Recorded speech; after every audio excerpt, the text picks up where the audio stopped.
आप देख रहे हैं न्यूज 24 मुंबई। इलेक्शन इतिहासावर चर्चा करायची तर तुमची भारतीय अंत्योदय काँग्रेस पार्टी काढली होती तुम्ही, तर त्या पार्टीचे तुम्ही बघा असं होत आहे की महाराष्ट्रामध्ये जे महापालिकेची जी निवडणूक होत आहे त्या निवडणुकीसाठी आम्ही भारतीय कर्मचारी मजदूर युनियनच्या वतीने एकनाथ शिंदे साहेबांची शिवसेना त्यांना आम्ही जाहीर पाठिंबा दिलेला आहे आणि काही मुद्दे आम्ही त्यांच्यासोबत समोर ठेवलेले आहेत।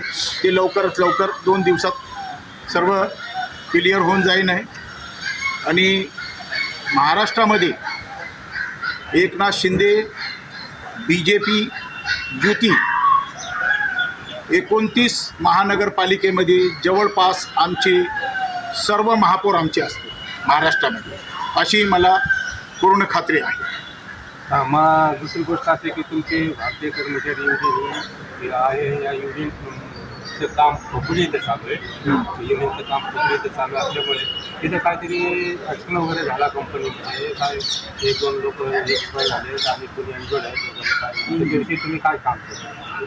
बघा असं आहे की खपोलीमध्ये जे Arcelor Mittal Nippon Steel India limited जी कंपनी आहे, या कंपनीनी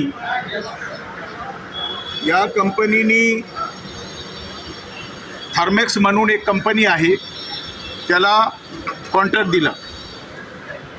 थर्मॅक्स कंपनीनी एक सबलेट कॉन्ट्रॅक्ट दिला शबरी इंजीमॅक्स प्रायव्हेट लिमिटेड, त्या कंपनीने या कंपनीला मनुष्यबळ पुरवले, परंतु ह्याच्यामध्ये एक जे दिसून आले समोर प्रकरण की कंपनीच्या निष्काळजीपणामुळे 2 लोकांची जीवहानी झाली आणि एक गंभीर रूपाने जखमी आहे। युनियनच्या वतीने आम्ही त्यांना मोबदला ठरवला, परंतु मोबदला ठरल्यानंतर आम्हाला अजून त्याच्यातली काही त्रुटी या कंपनीची माहीत पडली, जे समोर आली।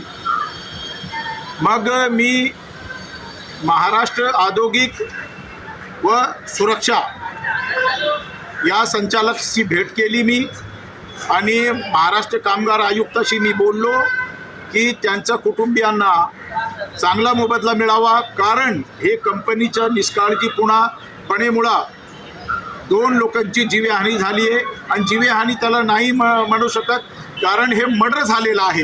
कारण कंपनीला माहीत होतं की वर्षानुवर्षे बंद पडलेला बॉयलर, जेव्हा इंजिनियर मनोज रावत आणि फिटर मनोज गौंड आणि त्यांचे सहाय्यक अक्षय हिंदूराव त्यांनी त्याची पाहणी केली असता आणि सांगितलं की साहेब हा बॉयलर चालू होऊ शकणार नाही, कारण हे बऱ्याच वर्षांपासून बंद पडलेलं आहे, याची प्रेशर वॉल्व काम करत नाही। तरीही कंपनीचे जे संबंधित इंजिनियर्स होते आणि अधिकारी होते त्या लोकांनी कोणत्याही दक्षता न घेता उलट त्यांच्यावर तानाशाही केली आणि त्यांना सांगितलं की हे तुम्हाला करावं लागेल, तुम्ही इथं काम करायला आले की मजा मारायला आले, हे करा तुम्ही। ते गोरगरीब लोक बिचारे घाबरले, त्यांना माहीत होता की काहीतरी अपघात घडू शकतो, परंतु कंपनीने कोणतीही दक्षता न घेता त्यांना प्रेशराईज केला। ज्या वेळेस हे बॉयलर त्याच्यामध्ये एक जुनी प्रेशर रिंग बसवून त्याला सुरू करण्याची प्रक्रिया या लोकांनी केली, 3 लोकांनी, त्यावेळेस कंपनीचा संबंधित अधिकारी एकही त्या जागेवर नव्हता, कारण त्यांना माहीत होता की हे बॉयलरमध्ये प्रेशर वॉल्वमध्ये कुठलाही अपघात घडू शकते, म्हणून ते लोक जाऊन आपल्या केबिनमध्ये बसले। मग ही प्रक्रिया ह्या लोकांनी सुरू केली, त्या प्रक्रियामध्ये प्रेशर वॉल्वमधून ते वास्प निघाला नाही आणि ते एकदमच ब्लास्ट झाली। त्याच्यामध्ये ह्या ब्लास्टमध्ये मनोज रावत इंजिनियर तो जागेवर ठार झाला, त्याची मृत्यू जागेवरच झाली। तसंच फिटर मनोज गौंड हा गंभीर रूपाने जखमी झाला, अक्षय हिंदूराव हे गंभीर रूपाने जखमी झाला। 13-14 तारखेला मनोज गौंडचा एक हाताचं ऑपरेशन झाल्यानंतर 15 तारखेला त्याचा भाऊ प्रमोद गौंड तो तिथं स्वतः होता. मनोज गौंडशी त्याची 2-2.5 तास चर्चा झाली. 2.5 तास चर्चा केल्यानंतर मनोज गौंडला त्याचा भाऊ प्रमोद गौंडनी जेवणही चारला आणि त्याच रात्री तो कसा मरतो हा एक संशयाचा विषय आहे. हा कंपनीची एक चाळ आहे, षडयंत्र आहे की उद्या भविष्य काळात कोणताही एव्हिडन्स कानूनपर्यंत पोचला नाही पाहिजे म्हणून त्याची हॉस्पिटलमध्ये हत्या झाली असा युनियनचा संशय आहे. अच्छा, माझ्या मते तुम्हाला असं म्हणायचं सेक्युलर कंपनीने जाणून बुजून हे हत्याकांड घडून आणले. हो बिलकुल.